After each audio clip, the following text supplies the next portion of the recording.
अब कुछ एग्जाम्पल्स पर नजर डालते हैं। कार्बन का एटॉमिक मास है 12 AMU।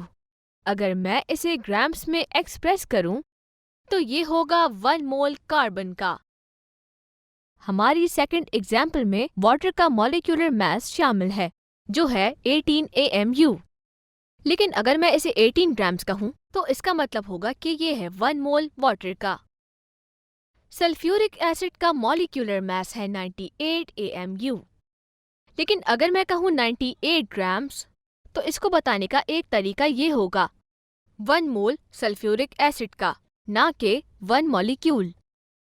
क्या आप इन दोनों में से फर्क बता सकते हैं? फॉर्मूला मास NaCl का 58.5 AMU होता है। लेकिन अगर मैं ये कहूं कि ये है 58.5 ग्राम्स तो इससे मुराद ये होगा कि ये इक्वल है 1 मोल ऑफ सोडियम क्लोराइड के।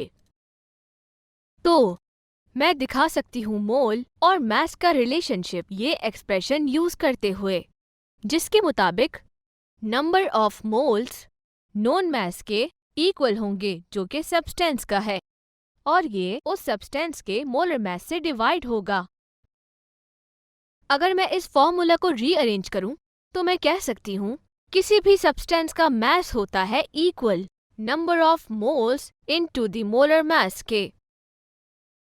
सब्सटेंस के दरमियान मोलर मास की मदद लेकर अब हम मोल के इस रिलेशनशिप को बहुत डिटेल में समझेंगे।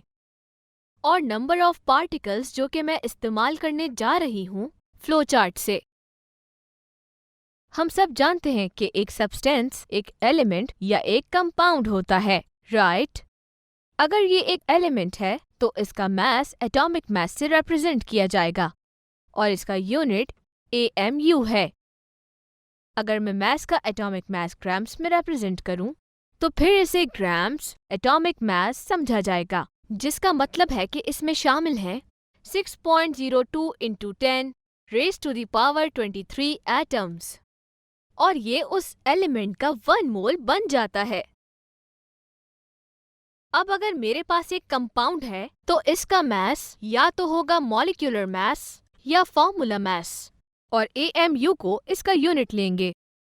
अगर दोनों मॉलिक्यूलर मास और फॉर्मूला मास को रिप्रेजेंट किया जाए ग्राम्स में तो इसका मतलब है कि इन दोनों में शामिल हैं 6.02 × 10 raise to the power 23 molecules या 6.02 × 10 raise to the power 23 formula units, जो कि दोबारा 1 मोल के इक्वल है।